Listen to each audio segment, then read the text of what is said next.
네, 유재경 주 미얀마 대사가 최순실 씨의 추천으로 대사직에 임명된 사실을 시인했습니다.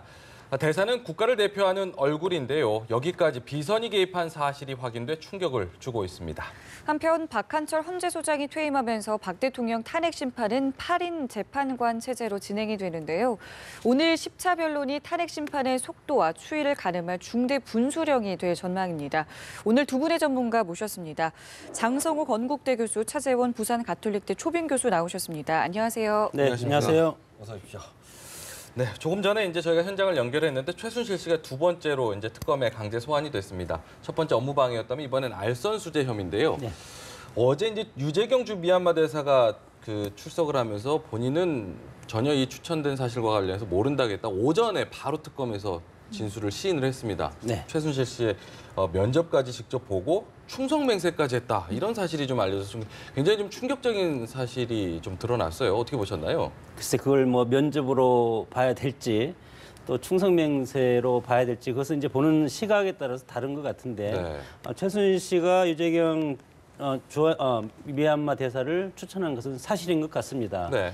대통령께 인사 추천하는 것은 뭐 여러 가지 인사 시스템 상으로도 할 수가 있고 그리고 수첩에서도 나올 수가 있고 주변에 다양한 사람 지인들로부터 추천받을 수가 있고 그것은 저는 뭐 어떻게든 사법적인 어떤 그런 죄가를 치를 수는 없다고 봅니다. 다만 유재경 주 미얀마 대사가 임명되고 나서 이권에 개입하고 최순실 씨와의 어떤 커넥션이 밝혀진다면 이거에 대해서는 사법적인 처리가 될 수가 있지만 지인을 통해서 인사 추천한 것을 가지고 우리가 뭐라고 할 수는 없을 것 같다. 다만 지금 최순실 씨가 국정에 대해서 방대하게 국정농단의 어떤 중심에 서 있다고 지금 검찰 조사나 여러 가지 정황을 통해서 밝혀지고 있지 않습니까?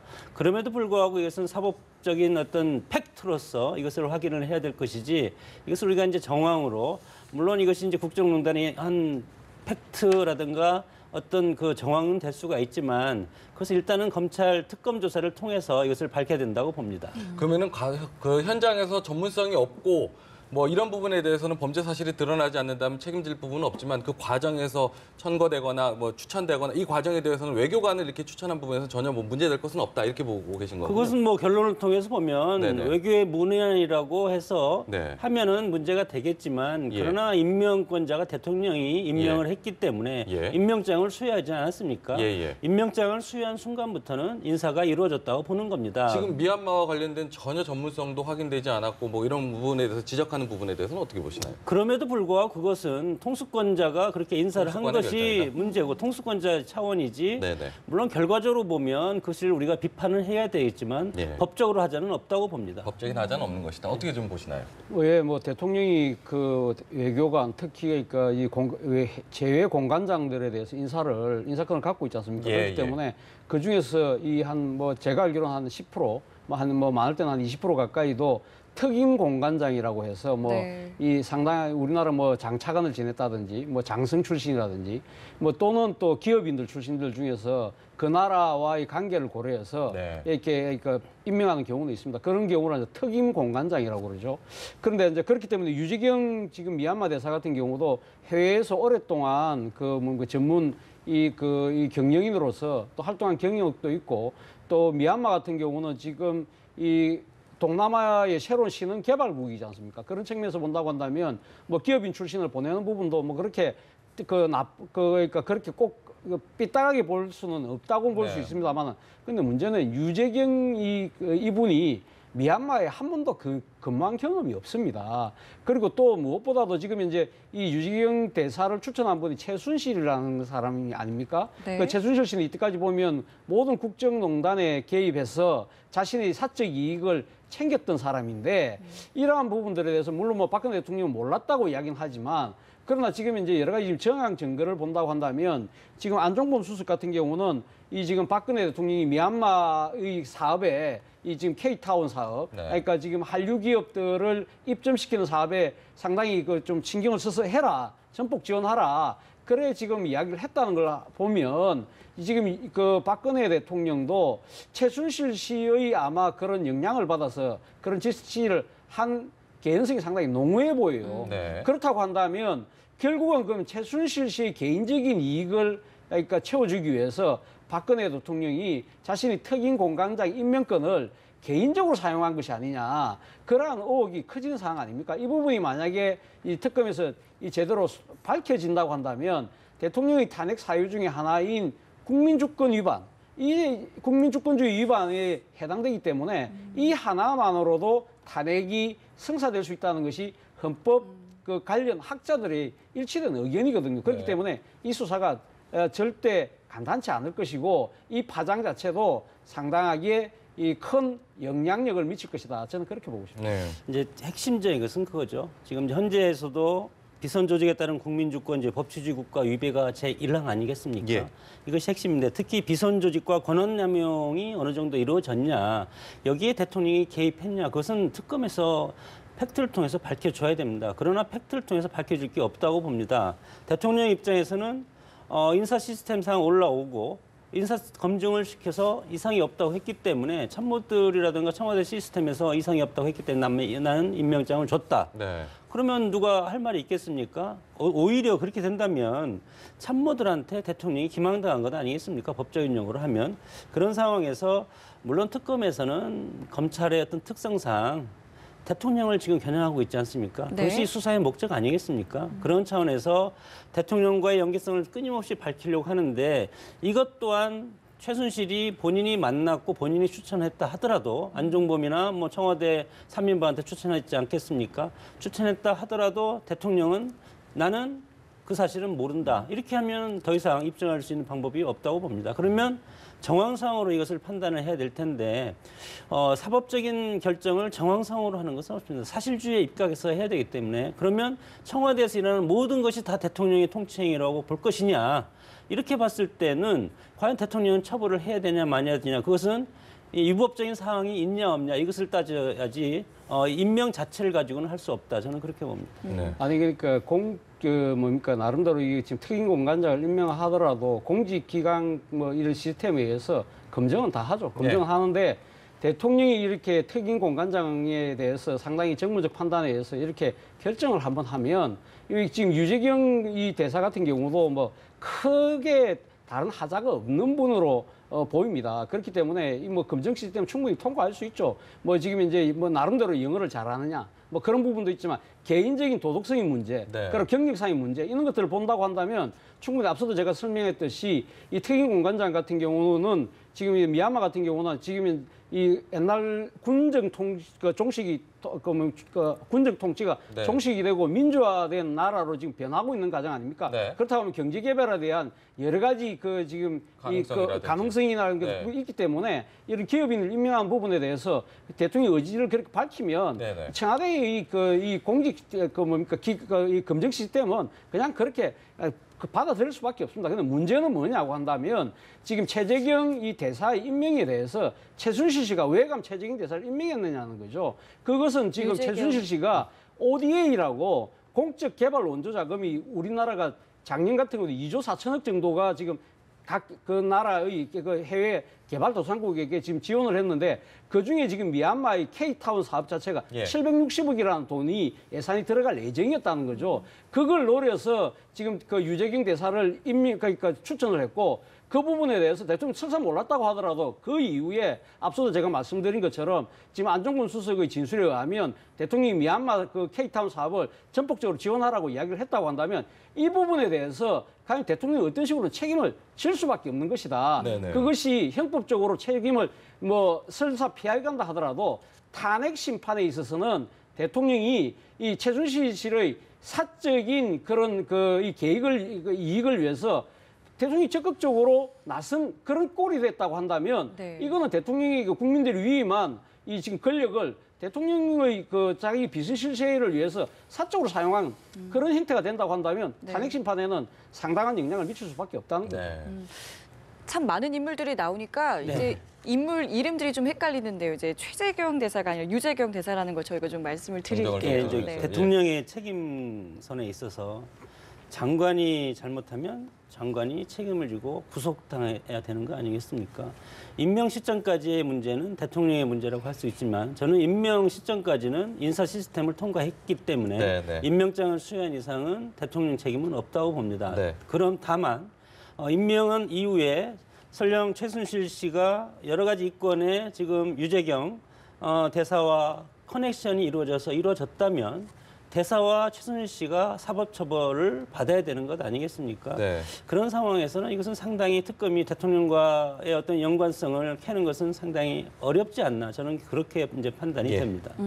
자, 그리고 이 유재경 대사 임명하는 과정에서 이제 전임 미얀마 대사를 그렇죠. 경질을 했을 거 아닙니까? 네. 여기에 이제 민정수석실, 그러니까 우병우 전 전 수석이 좀 개입한 정황이 포착이 됐다고 하는데 여기에 대한 조사도 들어가겠죠? 그렇죠. 그래서 제가 앞서도 말씀드렸듯이 대통령의 이 탄핵에 상당히 결정적으로 작용한다는 부분이 지금 이제 이 유재경 대사의 임명에 앞서서 지금 그 전임 대사의 어떤 이백순 대사를 어떻게 그러면 그러니까 이 자연스럽게 임기가 대충 보통 뭐 공관장으로 가면 한 3년 정도 하면 대충 바꿀 때 정기적인 그렇죠. 공관장 교체 시기에 이렇게 바꾸는 것이 아니라 이백순 대사 전 대사 같은 경우는 이 지금 그 이중국적 자녀를 가진 공관장들에 대한 긴급 소환령을 내렸다고 합니다. 그래서 한 4명 정도가 다시 돌아왔는데, 근데 그 외교관들 같은 경우는 외국에서 오랫동안 이렇게 많이 근무를 하다 보니까 거기서 태어난 자녀들 같은 경우, 미국 같은 경우는 또 이 뭡니까 국적을 부여하는 그런 시스템이 있기 때문에 자연스럽게 이중국적이 되는 경우가 있거든요. 근데 보통 보면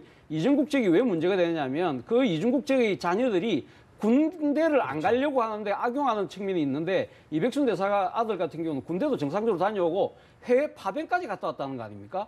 그런데도 불구하고 그러니까 이 이백순 대사를 경질한 부분에 대해서는 석연치 않다는 거죠. 바로 그러한 가정들을 모든 것을 지혜하고 이중국적 그 자녀를 가진 공관장에 대한 경질을 요구하고 그걸 다 진행했던 그 실무 담당 부서가 청와대 민정수석실이라는 거죠. 네, 네. 그렇다고 하면 청와대 민정수석실 당시 이 그 책임자가 우병우 수석이라는 거죠. 그런데 이 더 이백순 그 전 대사의 진술이 더 중요한 대목 중에 하나가 뭐냐면 본인이 지금 이 그 원래 ODA 사업과 관련해서 코이카 국제개발협력체라고 있습니다. 네. 코이카에서 그 사업을 진행하려고 할 때 이백순 전 대사가 이야기를 했다는 거 아닙니까? 이건 조금 별로 타당성이 없지 않다, 높지가 않다. 그래서 제동을 걸었다는 겁니다. 네. 그러니까 자기한테 들리는 이야기가 본부나 이런 데서 들리는 이야기가 몸조심해라. 이 지금 현재 날아갈 줄 모른다. 그런 여러 가지의 협박성인 그런 그 경고를 들었다는 거죠. 그런 상황에서 이러한 절차가 진행되었다고 한다면 우병우 민정수석이나 청와대 민정수석실 자체가 결국은 지금 최순실 씨가 추진하고 있는 유재경 대사를 안치기 위해서 그런 여러 가지 작업들이 이루어졌다는 하나의 그 정황으로 보이지 않겠습니까? 네. 이러한 부분들이 바로 대통령의 책임을 겨냥하는 하나의 대목이라는 거죠. 임명의 문제는 없다고 네. 전제하더라도 이 경질 과정에서는 좀 문제 제기가 좀 많이 나오는 그것도 부분일 수 저는 있겠죠, 뭐 또. 없다고 봅니다. 네. 인사는 만사라고 하지 않습니까? 적재적소에 인사를 기용하는 것은 인사권자의 고유 권한입니다. 네. 대학도 마찬가지고 국가도 마찬가지고 국가로 말하면 대통령이 장차관 임명권이 있지 않습니까? 인사 수요가 있을 때는 언제든지 할 수 있는 것이고 그것이 명분이 있든 없든 그것은 인사권자가 인사에 대한 어떤 디자인을 그리냐에 따라서 미얀마에 대해서 이분이 가서 하면 좋겠다 하면 즉시 교체하면 되는 것 아니겠습니까? 그것은 국민이 부여해준 고유한 권한이기 때문에 그거에 대해서 우리가 나중에 그 인사에 대해서 그 배경에 대해서 우리가 추리적으로 한다면 그것은 아무 의미가 없는 것 아니겠습니까? 이것 또한 마찬가지로 정황으로 우리가 판단을 하면 물론 청와대 인사 시스템 인사검증은 우병우 민정수석이 그때 당시에 했지만 그것도 통치권 차원에서 지시가 있었기 때문에 했다고도 볼 수가 있는 것 아니겠습니까? 네. 이렇게 봤을 때 대통령이 뭐 이 대사 몇 명의 대사들을 전략적으로 우리 뭐 여러 가지 산업화 전략에 따라서 이렇게 해야 될 필요가 있지 않나 해서 이거에 대해서는 방안을 마련하라. 이렇게 하면 인사가 이루어지는 거 아니겠습니까? 이것이 대통령의 고유 권한입니다. 네. 그렇기 때문에 물론 거기에 뭐 최순실이 개입했고 최순실이 농단했고 최순실이 이거에 대해서는 나중에 누굽니까?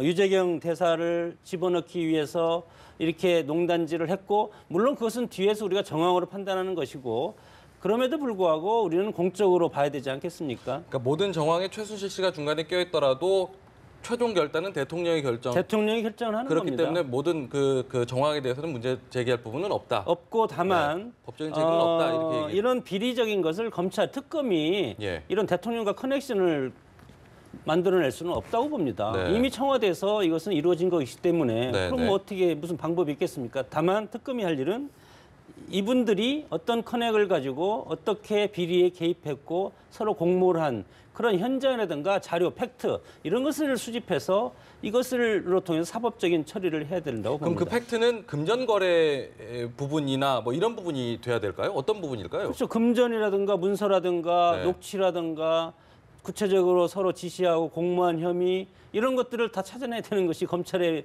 저 의무 아니겠습니까? 네. 근데 우리 대한민국은 지금 민주공화국이거든요. 뭐 우리나라 헌법 제1조가 지금 규정하고 있는 이 대한민국의 주인은 그 국민입니다. 그리고 대통령은 지금 국민이 위임한 권력을 지금 행사하는 거기 때문에 대통령의 그 통치 행위 자체가 법 위에 있을 수는 없죠. 법에 근거하지 않는 행위 자체는 그건 뭐 대통령이 어떤 식으로든 책임을 지을 수밖에 없는 그런 상황이 아니겠습니까? 바로 그 때문에 지금 대통령에 대해서 지금 탄핵소추안이 국회를 통과해서 지금 헌법재판소에 넘어가 있는 거고요. 네. 저는 이 사안에서 지금 또 하나의 또 우리가 짚고 넘어가야 될 부분은 지금 미얀마에게 지금 우리가 주려고 했던 것이 아까서도 제가 말씀드렸지만 공적 개발 원조 자금입니다. 네. 그 자체가 우리나라가 어떤 상황이었습니까? 50년대, 60년대 대한민국이 경제 발전하는 데 있어서 다른 나라의 그 다른 당시 선진 국가들의 그런 ODA 자금을 받아서 네. 그걸 기반으로 해서 우리가 일어설 수 있었던 거거든요. 예, 예. 그렇다고 한다면 우리가 나름대로 세계 지금 10대 경제대국으로 성장하고 난 뒤에 국제사회에 대해서 우리가 그동안 그 입었던 은혜를 되돌린다는 차원에서 지금 ODA 이 지금 그 공직개발 원조 자금을 지금 집행하고 있는 거거든요. 네, 네. 그래서 앞서도 제가 말씀드렸지만 거의 지금 2조가 넘는 어마어마한 돈을 지금 투입을 하고 있는데 이렇게 외국에게 우리가 선의로 도와주는 그런 돈조차 이 지금 현재 그걸 갖다가 부정하게 이 자기 사적 이익을 챙기기 위해서 빼돌린다고 한다면 과연 대한민국이 그러면 외국에게 지금 선의로 베풀고 있는 이 지금 이 사업들 자체가 얼마나 지금 국제사회로부터 지탄의 대상이 되겠습니까? 네네. 저는 이 사안 자체가 대한민국의 국민 문제가 끝나는 것이 아니라 미얀마 현지에서도 만약에 안다고 한다면 네. 상당히 대한민국에 대해서 어떤 인식을 갖겠습니까? 그리고 또 다른 우리 지금 ODA 원조로 받고 있는 다른 개발도상국들 같은 경우에도 상당히 의심의 눈초리를 갖고 보지 않겠습니까? 저는 뭐 최순실 씨 국정농단 사태가 대한민국 국격을 땅바닥에 떨어뜨렸다고 하지만 이 사안도 그에 못지않게 더 심각한 사안이라는 이유가 바로 거기 있다는 거죠. 네. 이러한 행위 자체를 전부 다 대통령의 통치 행위라고 전부 다 그 감싸주고 해준다고 한다면 대한민국의 사법 정의는 어디서 찾을 수 있을까요? 네. 뭐 역대 정권에서 자원 외교라든가 그리고 국가 정책을 하면서 수많은 실수가 많이 있지 않습니까? 2조 정도가 아니고 수백조 가량의 우리 그 혈세를 낭비한 적도 많이 있습니다. 그것도 그러면 대통령이 다 탄핵을 당해야 됐습니다. 그러나 그때 당시엔 탄핵이 없었고 다만 지금 박근혜 대통령은 최순실이 태블릿 PC가 발견이 돼서 그리고 나서 그 엄청나게 했던 그 국민의 촛불 민심으로 지금 이미 탄핵 심판을 기다리고 있는데 네.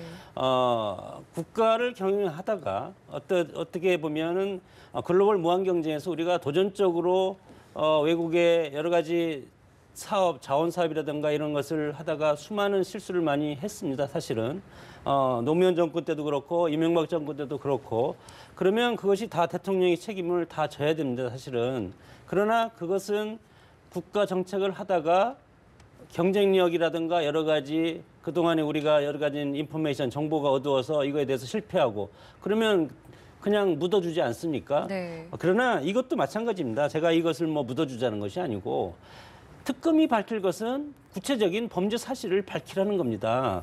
정황으로 해서 대통령이 임명했기 때문에 이것도 다 대통령이 한 것이다 이렇게 하지 말고 그래야만 이것이 사법정의가 사는 것이지 인민재판식으로 하는 것이 사법정의는 아니라고 봅니다. 그렇기 네. 때문에 구체적인 사실이 중요하다고 봅니다. 알겠습니다.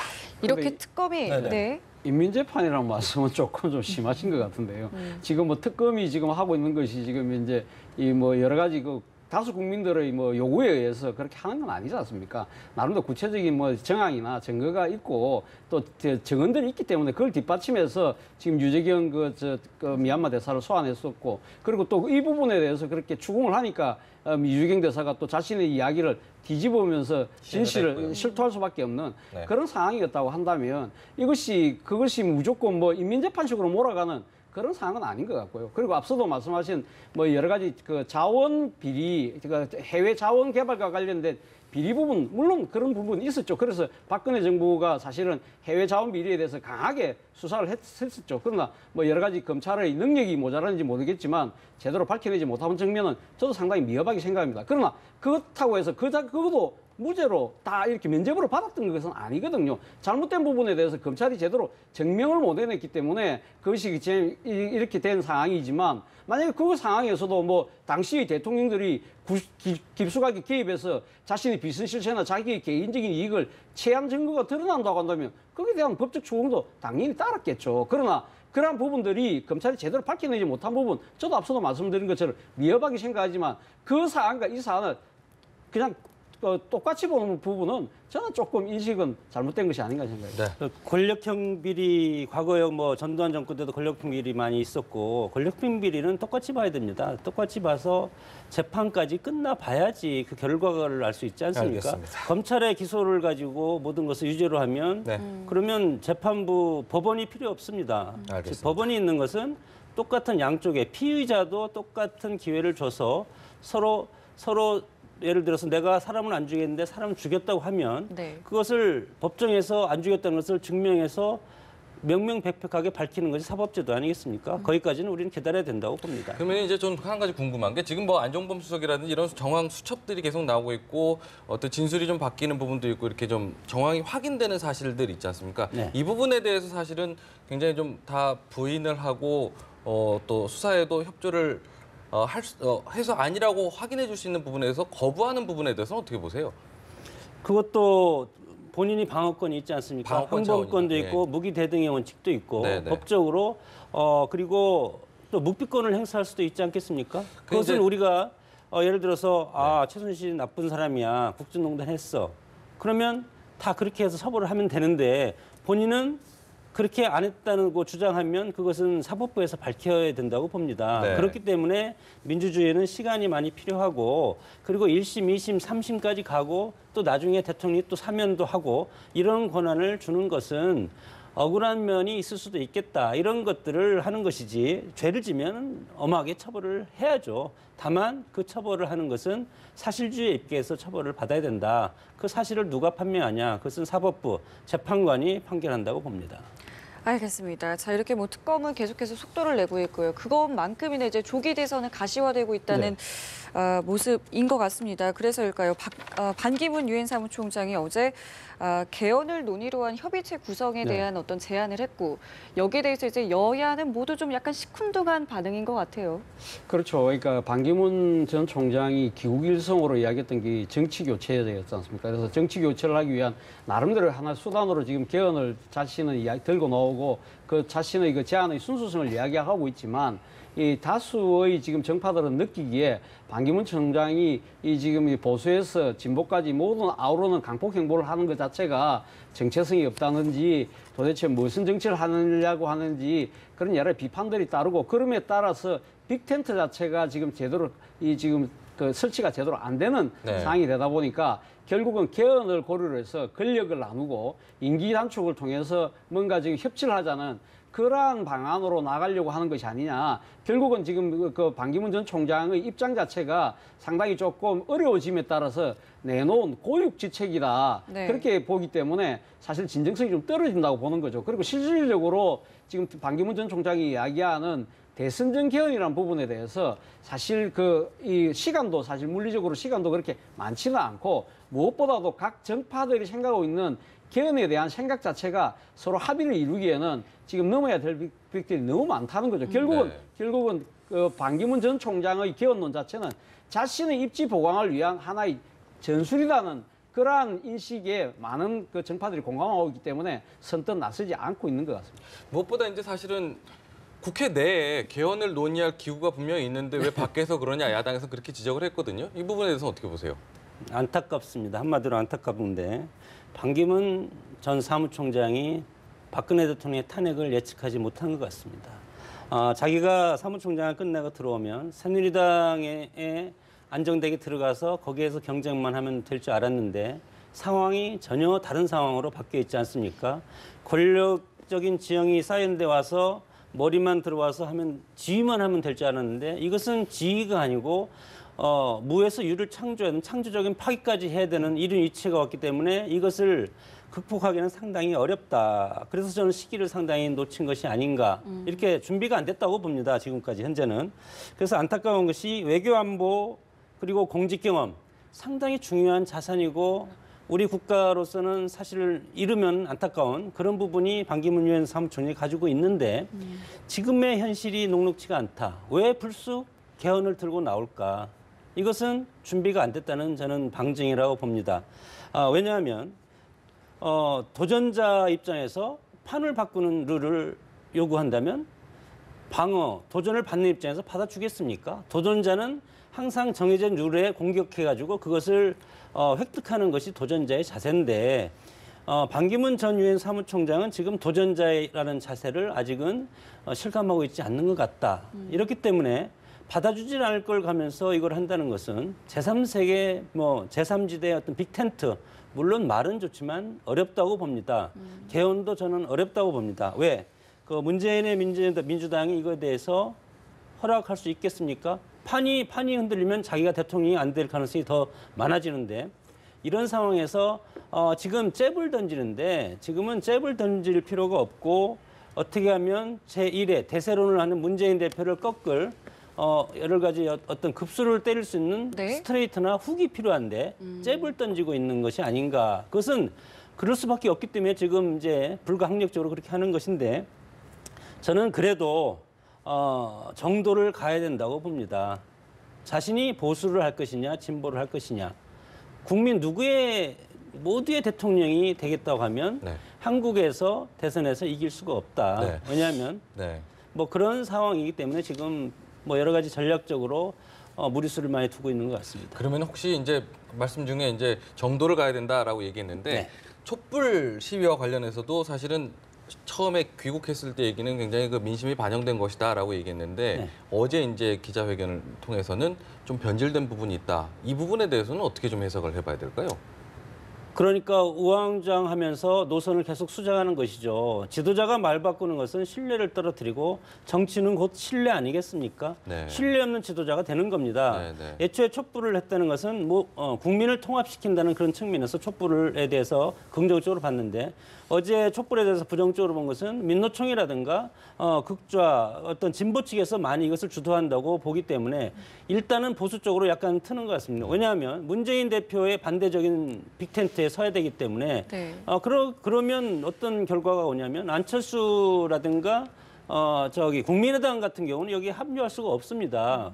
그러면 이분들도 만날 필요가 없고 네네. 그럼 내가 정말 보수를 가고 박근혜 대통령이 이어온 그런 보수의 정도 네. 이것을 내가 이어서 내가 한번 살려보겠다. 그런 식으로 하는 것이 좋지 네. 애매하게 중간지대로 가면 네네. 죽음의 길이라고 봅니다. 어차피 빅텐트 안 뗄 거 그러면 집토끼라도 지켜보자 이런 전략이라고 해석해야 될까요?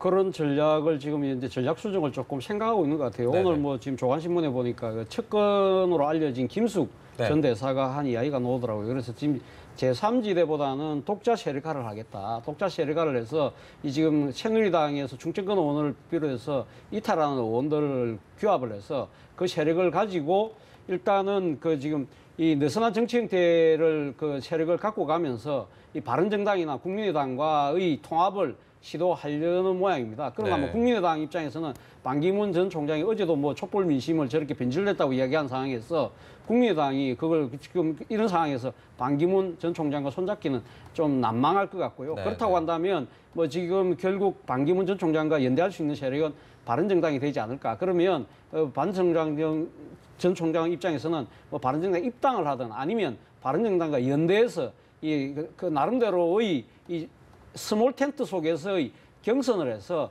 자신이 그러면 유승민 의원이나 남경필 지사를 꺾고 네. 일종의 보수 후보로서 우뚝 솟고 난 뒤에 일종의 집토끼를 확실히 잡고 난 뒤에 나중에 비문 세력들과 통합 경선하는 그런 하나의 그림을 그리고 있지 않나 생각이 듭니다. 알겠습니다. 알겠습니다. 두 분 말씀 여기서 마무리 짓겠습니다. 고맙습니다. 네.